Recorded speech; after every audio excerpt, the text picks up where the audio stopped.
Olá, sejam muito bem-vindas e bem-vindos ao nosso podcast O Espírito do Evangelho. Aqui é Antônio Campos e nestes 5 anos de podcast, comemorados em março, quando iniciamos também aqui a nossa sexta temporada, um tema recorrente ao longo de todo esse tempo, né? E é um tema recorrente por parte de alguns poucos ouvintes é o desconforto quando mostramos e provamos que as obras mediúnicas ou ditas mediúnicas de qualquer tipo e com chancela de médiums, sejam famosos ou não, precisam ser analisadas à luz da razão e do bom senso, como já nos ensinava Allan Kardec.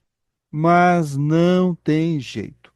Apesar de todos os nossos cuidados e esclarecimentos, sempre surge um comentário do tipo: tudo que vem da psicografia, principalmente de Chico Xavier, é verdade.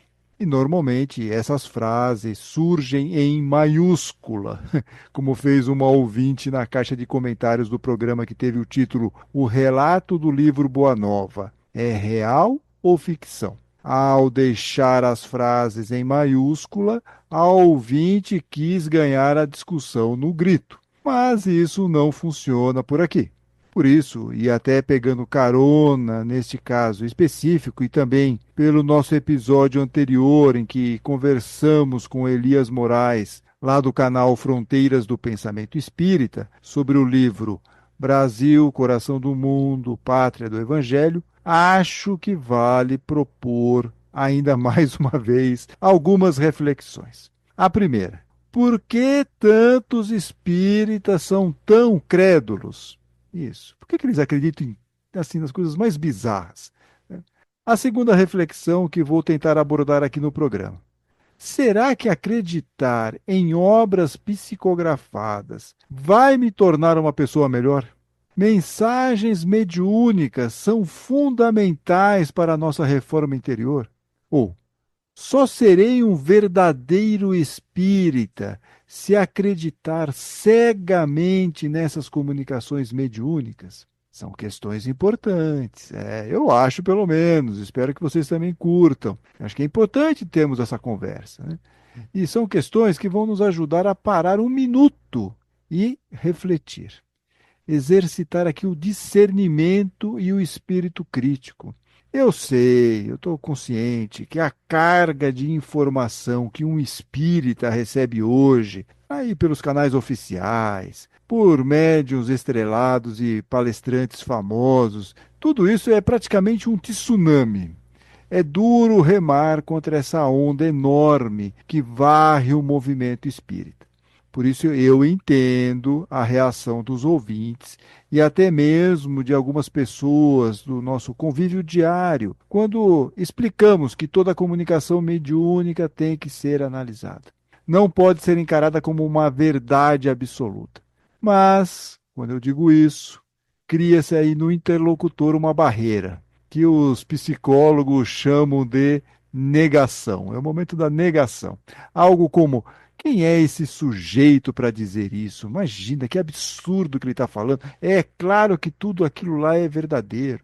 Outro também, né? Outro pensamento que pode acontecer. Todo mundo diz que a mensagem, o romance mediúnico é verdadeiro. Aí vem esse ser de pouca luz dizer que não é assim. É por aí, gente. É assim, né? As reações são essas, e com pequenas variações, mas que no fundo vai dar no mesmo resultado. Alguns param e vão pensar um pouco a respeito. Alguns, né? Alguns vão parar, vão pensar: será que esse cara está falando alguma coisa que preste, né? Vão pesquisar, vão checar, né? Estes, com alguma sorte, aprendem e conseguem escapar da bolha mitológica que foi criada pelo movimento espírita. E é essa bolha que nos torna tão crédulos. Não permite que façamos uma análise crítica. É assim, pronto e acabou. Mas essa análise crítica é fundamental para o Espiritismo. Porque a doutrina espírita, nas palavras de Allan Kardec, ela é progressiva. O espiritismo progride, não fica preso a dogmas, a bolhas mitológicas ou a verdades inquestionáveis. Quem dá uma boa explicação sobre isso é o próprio Elias Moraes, dessa vez lá em seu canal no YouTube. Vamos ouvir aqui um trecho que eu selecionei para nós refletirmos a respeito. O Espiritismo é, por definição, progressivo, um campo de estudos em permanente evolução.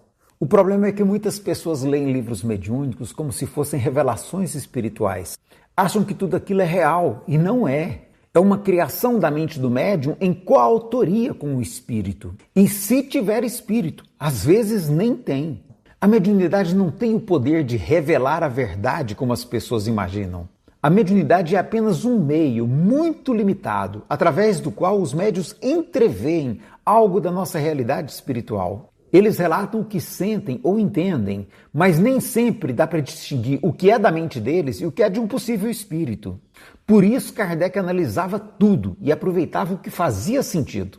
E ainda assim, passou muita coisa que hoje não se sustenta. Para a ciência, nem existe mais aquela ideia platônica de verdade como algo definitivo. Verdade hoje é conhecimento em elaboração permanente. Tudo pode ser questionado. Os equívocos de hoje são corrigidos amanhã sem o menor problema. Mas se você aponta um equívoco num texto mediúnico, alguém pergunta: quem é você para criticar? Gente, o Espiritismo quer ser ciência, então tem que se abrir à análise crítica. Você defenderia hoje que cometas são mundos em formação ou que ainda há seres que nascem espontaneamente só porque consta no Livro dos Espíritos? Que Atlântida e Lemúria existiram ou que a raça ariana é mesmo superior só porque consta em A Caminho da Luz? Pois é, literatura espírita exige análise crítica, contextualização. Para Kardec, a atualização constante é inerente ao caráter essencialmente progressivo da doutrina. Ela não deve fechar a porta a nenhum progresso sob pena de suicidar-se. Qualquer novo conhecimento deve ser assimilado pelo Espiritismo. O princípio progressivo é a salvaguarda da sua perpetuidade. E a imobilidade, em vez de ser uma força, torna-se causa de fraqueza e de ruína para quem não siga o movimento geral. A ciência evoluiu, o mundo evoluiu. E o Espiritismo vai ficar preso nas revelações espirituais do passado ou vai avançar junto com a ciência? Tá vendo? Olha só, é praticamente a mesma coisa que eu falei há pouco e que o Elias está dizendo com outras palavras, né? Mas nós precisamos acompanhar a ciência. Nós temos que acompanhar os eventos científicos, nós temos que analisar tudo com bom senso, com a razão, né? Caso a gente queira não ficar preso a uma bolha mitológica. Se o livro Boa Nova, por exemplo, diz que Maria Madalena era uma prostituta, temos que entender que na época em que a obra foi escrita, 1941, 1940, esse ainda podia ser o entendimento. No entanto, os historiadores e teólogos avançaram nas pesquisas e descobriram que a ideia de Maria Madalena ser uma prostituta surgiu pelo Papa Gregório Magno. No ano de 591, ele fez um sermão para falar sobre arrependimento e resolveu misturar várias personagens do Evangelho. A pecadora que unge os pés do Senhor, Maria Madalena, Maria de Betânia. Então ele pegou todas essas mulheres para chegar à conclusão que Maria Madalena era uma prostituta e uma pecadora arrependida. Mas o Vaticano, na década de 1960, ou seja, quase 20 anos após o livro Boa Nova ter sido escrito, esclareceu que essa versão do Papa Gregório Magno estava errada e que Maria Madalena não era uma prostituta, ou pelo menos nós não temos nenhuma informação que corrobore isso dentro dos evangelhos. Mesmo assim, muitos espíritas continuam divulgando essa narrativa falsa do Papa Gregório Magno, principalmente porque a história é contada no livro Boa Nova. Precisamos de discernimento para analisar essa obra e tantas outras, como vimos lá no episódio passado, no caso de Brasil, Coração do Mundo, Pátria do Evangelho, que do ponto de vista histórico está totalmente desatualizada. E nem vamos aqui falar sobre o tal do Anjo Ismael, que é o responsável aí pelo Brasil, a ideia de criar no Brasil a pátria do Evangelho. Isso é outra questão, a questão até espiritual que também nós abordamos e fizemos aí uma análise crítica sobre isso. Só estou falando agora, nesse momento, sobre a parte histórica que o livro traz. Até mesmo o livro Paulo Estevão, em que pese ser uma obra edificante, muito interessante, tem que ser analisada, né? Tem que ser analisada. Não dá para você ler esse livro sem você fazer conexões com a história, com a historiografia atual e tal. Por exemplo, não dá para você imaginar Paulo ter lido o Evangelho lá no deserto, como está escrito no texto, simplesmente porque não havia evangelho escrito. Então, o fato de ele ter ido para o deserto ler o evangelho, como está lá descrito na obra Paulo e Estevão, não faz o sentido depois que você começa a ver as ramificações históricas, as análises históricas atuais, né? O primeiro evangelho, o de Marcos, vai surgir por volta do ano 70. Mateus por volta do ano 80, ou seja, quase 40 anos após a tal conversão de Paulo. Paulo também não escreveu a carta aos Hebreus, que lá no livro Paulo Estevão também é mencionado que ele escreveu essa carta. Não, atualmente é considerada como de autoria desconhecida, e isso que eles estão falando são as publicações atuais, Bíblia de Jerusalém, Comentário Bíblico São Jerônimo, está lá. Tá? Então é só uma questão de pesquisa. Vamos continuar batendo nessa tecla? A carta aos Hebreus é de Paulo. Não, não precisa. Ah, mas está na obra psicografada. Ah, foi escrita lá em 1940, 41, dentro de uma outra realidade. Hoje já não é mais assim. O espiritismo é progressivo. Nós temos que nos lembrar disso. Então, não é porque a obra trouxe lá uma informação que eu vou ficar batendo naquela tecla o tempo todo. Ah, tem que ser verdade, tem que ser verdade, tem que ser verdade. Para um minutinho, respira, pensa, né? Se as obras históricas e teológicas estão indo por um outro caminho na atualidade, por que que eu não posso mudar de opinião? Por que que eu não posso rever os meus conceitos? O que que vai acontecer? Vai cair um teto na minha cabeça? Eu vou ser um menos espírita se eu fizer essa reflexão? Entenderam aqui o ponto que eu estou querendo chegar para vocês? Quer dizer, nós temos que ficar atentos e questionar tudo. Não é um crime lesa espiritismo você fazer análises críticas, desde que com bom senso, desde que com razão, com fraternidade, tá certo? Tá tudo bem. Mas a análise tem que acontecer. E se não está batendo com a ciência atual, fiquemos com a ciência. E paciência, quer dizer, o livro ele continua sendo um livro muito interessante, qualquer um deles, porque eles têm uma proposta eminentemente, e o principal dessas obras, esses romances mediúnicos, dessas mensagens mediúnicas, é ter aí uma questão edificante. Então, ótimo. Continue assim, não vai perder nada. Mas do ponto de vista histórico, nós temos que olhar isso com mais atenção.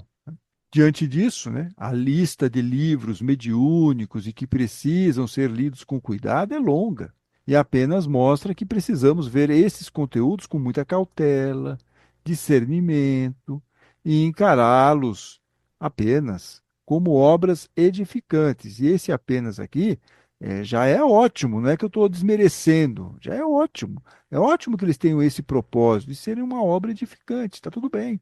Se tivermos esses cuidados, seremos espíritas menos crédulos e mais racionais. É necessário isso, gente. Não tem como você escapar desse ponto. Outro dia, uma amiga minha me mandou aqui um vídeo de uma pessoa que deve ser até uma pessoa muito bacana e tal, lá da Federação Espírita Brasileira, falando sobre como surgiu o anjo Ismael. E a primeira relação que ele faz, a primeira correlação que ele faz nesse vídeo, lá da Federação Espírita Brasileira, é que esse Ismael seria o filho de Abraão, que ele teve lá com a serva. É. Da onde ele tirou isso? Como ele chegou a essa conclusão?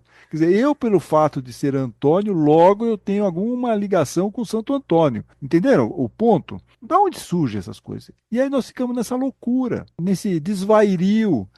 E a pessoa vê aquilo, quer dizer, é um conteúdo dito oficial da Federação Espírita, está disponível no YouTube. E a pessoa, por mais bem intencionada que ela seja, eu reforço isso, inclusive a própria federação, não estou aqui para criticar ninguém, mas de onde surge a informação? Como que pode ligar Ismael, como do anjo protetor aqui do Brasil, com o Ismael lá da época de Abraão? Aliás, a historiografia nem sabe se existiu Abraão. Então fica essa loucura, entendeu, gente? Eu repito, loucura, essa insanidade, porque nós ficamos cada vez pagando mais alto uma aposta na veracidade dessas informações que vêm pela psicografia. Por que que nós estamos seguindo nesse caminho? Qual o objetivo? Por isso, diante desse meu pequeno desabafo, agora eu quero abordar um segundo aspecto que eu mencionei lá no começo do programa. Será que acreditar nessas obras ditas mediúnicas faz de mim um espírita melhor? Para ser um espírita, eu preciso levar a sério esses romances mediúnicos, essas palestras em que a pessoa vai lá e fala um monte de coisa que não tem a menor comprovação de coisa alguma, médiuns estrelados que falam umas coisas assim que você fala assim, meu Deus, de onde esse sujeito tirou tudo isso? Bom, agora nós vamos fazer uma análise e eu comento tudo isso porque às vezes nós ficamos tão envolvidos nessas polêmicas. Será que é verdade? Será que não é? Que coisa estranha, né? Que coisa curiosa, tal. Que nos esquecemos do que importa de verdade. Ficamos preocupados ou nos distraímos em nos manter aí atualizados ou queremos acompanhar as revelações bombásticas, entre aspas, né, que estariam vindo do mundo espiritual, que vamos nos perder neste espiritismo de fofoca, um espiritismo, digamos, revista caras, ou um desses programas de TV no período da tarde, que são especializados aí em fofocas do meio artístico, né? Será que isso é importante para que eu possa ser um bom espírita? Pergunta importante aqui, eu acho pelo menos, né? Será que tudo isso é importante para que eu possa ser um bom espírita? É fundamental isso? Tá? Vamos mudar isso de barato. Vamos pensar assim, ah, não, mas eu quero acreditar em tudo isso. Tá, mas se você acreditar em tudo isso, isso vai te fazer um espírita melhor? Essa preocupação em ficar apegado a esse tipo de informação, isso vai te fazer ser um espírita melhor? Ok, vamos tentar aqui analisar pelo olhar de Allan Kardec. Em janeiro de 1862, ele lançou um livrinho de 36 páginas chamado O Espiritismo na sua expressão mais simples. Era um esforço de divulgação que Kardec estava fazendo para que mais pessoas fossem impactadas pela doutrina espírita. É como se ele estivesse lançando um teaser, né? Porque ele já tinha lançado o livro dos espíritos e o livro dos médiuns. E ele queria propagandear aquilo, né? Fazer com que aquele assunto chegasse a mais pessoas. Então ele escreveu um livrinho pequeno, de 36 páginas, para que mais pessoas pudessem pelo menos saber, olha, está falando sobre isso, olha, tem a questão do espiritismo, doutrina espírita. Um resuminho, né? Por isso o livro trazia informações bem resumidas sobre o ensino dos espíritos e de suas manifestações. E uma das seções deste livro apresentava como título Máximas extraídas do ensinamento dos espíritos. No item 35 dessa seção, Kardec apresentava o seguinte texto: O fim essencial do espiritismo é tornar melhores os homens. Nele não se procure senão o que possa concorrer para o seu progresso moral e intelectual. Eu vou repetir aqui para vocês a frase inteira e depois nós vamos ver em pedaços. O fim essencial do Espiritismo é tornar melhores os homens. Nele não se procure senão o que possa concorrer para o seu progresso moral e intelectual, disse aqui Allan Kardec. Então, a doutrina espírita tem como finalidade tornar as pessoas melhores, espíritos mais evoluídos, que irão se melhorar a partir da compreensão da importância de fazer a reforma interior e passar pela transformação moral. Isso é o fundamental. Vamos grifar aqui? Isso é o fundamental. Por isso, Allan Kardec destaca outra frase na sequência. Nele, no Espiritismo, não se procure senão o que possa concorrer para o seu progresso moral e intelectual.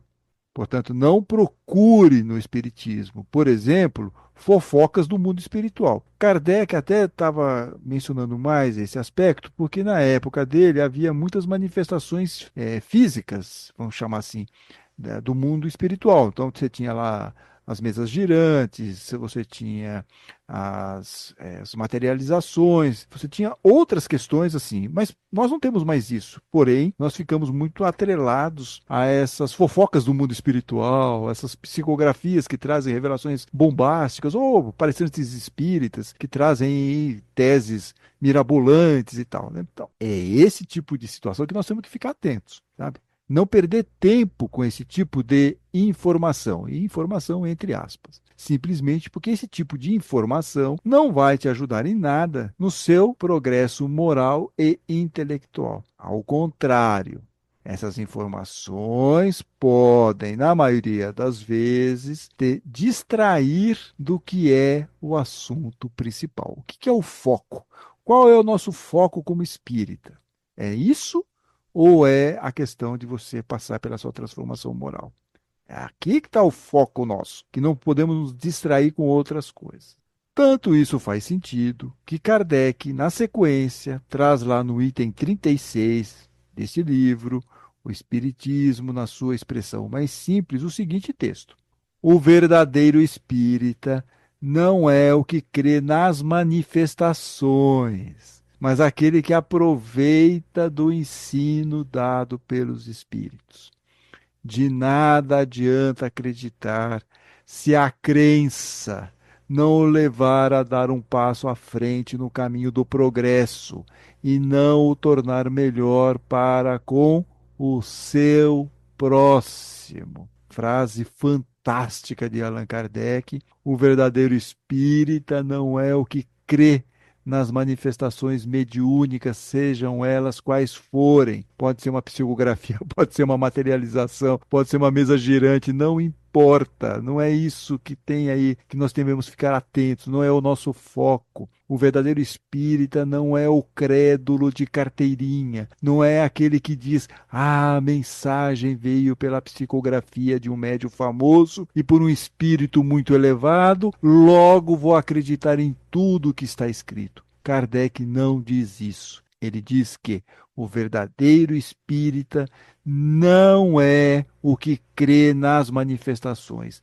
mas aquele que aproveita do ensino dado pelos espíritos. E que ensino é esse, gente? O da fofoca? O da descrição de como é o mundo espiritual? Ou aquele que nos explica que precisamos domar nossas tendências negativas, como o orgulho e o egoísmo?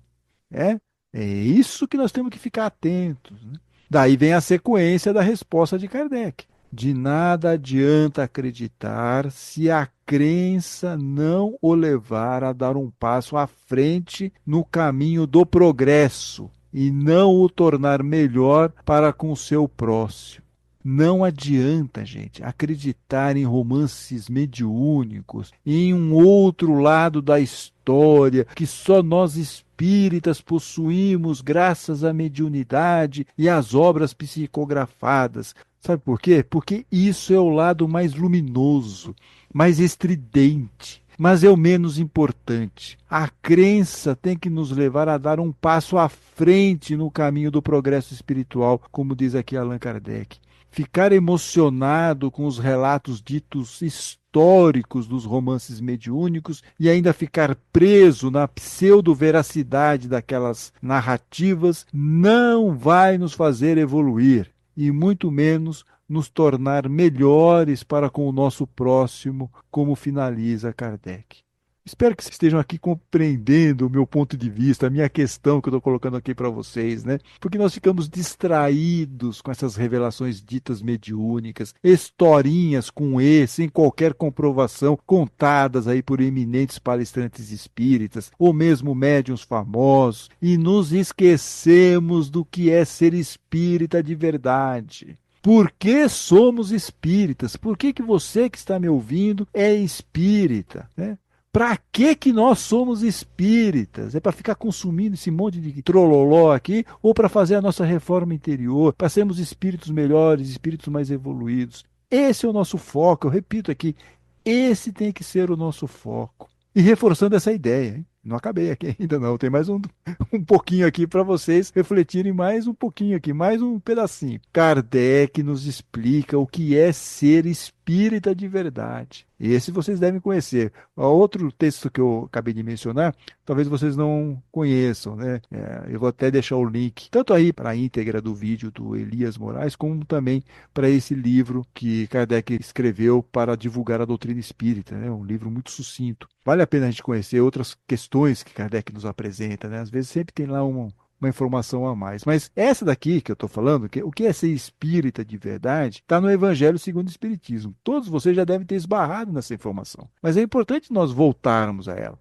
Porque às vezes assim, Evangelho segundo o Espiritismo está muito velho, está muito desatualizado. Gente, pelo amor de Deus. Sabe, quando a gente vai por esse caminho que quer coisas novas, coruscantes, aquelas novidades, né? Nós estamos indo para aquele caminho assim, do neon, né? Daquela informação que a gente acha que é muito luminosa, mas ela não é nada. Ela pode ser uma novidade, mas não quer dizer que necessariamente ela está nos trazendo uma reflexão importante para nós sermos pessoas melhores. Não é porque o sujeito está falando que está lá incorporando um ET que isso tem alguma relevância para nós. Isso é só para gerar clique, isso é só para gerar compartilhamento. Olha que novidade, vocês viram o que está acontecendo? Mas isso, de novo, é só fumaça. Isso não tem nenhuma informação relevante para nosso crescimento espiritual. Por isso que é importante nós olharmos aqui quando Kardec fala quem é o espírita de verdade, quem é o espírita de verdade, o que é ser espírita de verdade. Então, Evangelho segundo o Espiritismo, capítulo 17, item 4. Kardec diz: reconhece-se o verdadeiro espírita pela sua transformação moral e pelos esforços que emprega para domar suas más inclinações. O verdadeiro espírita, gente, está pronto e acabado, segundo Kardec? Não, mas se fizer isso, ele é o verdadeiro espírita. No entanto, também é um verdadeiro espírita aquele que se esforça para domar as suas más inclinações. Ao fim e ao cabo, é isso que nos interessa. Então, eu sou espírita por quê? Porque eu quero ser uma pessoa melhor. Eu quero ser um espírito mais evoluído. Eu quero aproveitar essa minha encarnação para domar algumas das minhas más inclinações. Aí eu estou sendo um verdadeiro espírita. Eu não preciso acreditar nesse trololó todo que tem por aí, dessa ficção toda, dessa bolha mitológica toda. Nada disso é importante, nada disso vai mudar a minha vida. Mas é isso que é ser espírita? É acreditar nessa barafunda toda? Ou é para reconhecer que nós temos que domar as nossas más inclinações? Esse é o ponto, certo? Essa é a verdade nua e crua, como diria o título aí de um filme famoso, né? Verdade nua e crua. Todo o resto é acessório ou informação dispensável. Vamos entender de uma vez por todas. A única coisa verdadeira que vale a pena para nós é a busca pela nossa transformação moral. É isso que significa ser espírita. Todo o resto tem que ser analisado à luz da razão e do bom senso. Tudo! E aí, se tudo aqui em caixa alta, tá bom? Sem exceções. Combinado? Muito bem. Espero que vocês tenham curtido aqui esse episódio. Se curtiram, por favor, cliquem aí para nós. Isso nos ajuda muito aí para dizer que vocês curtiram o episódio. Se vocês acharam que o episódio está sensacional, por favor, compartilhe aí com outros amigos, compartilhe aí nos grupos de WhatsApp com outros amigos espíritas. Tudo isso vai nos ajudar muito aí no crescimento do canal. Daqui a 15 dias nós teremos episódio novo aqui no podcast O Espírito do Evangelho, hein? Temos aí um encontro marcado. Fiquem bem, fiquem com Deus.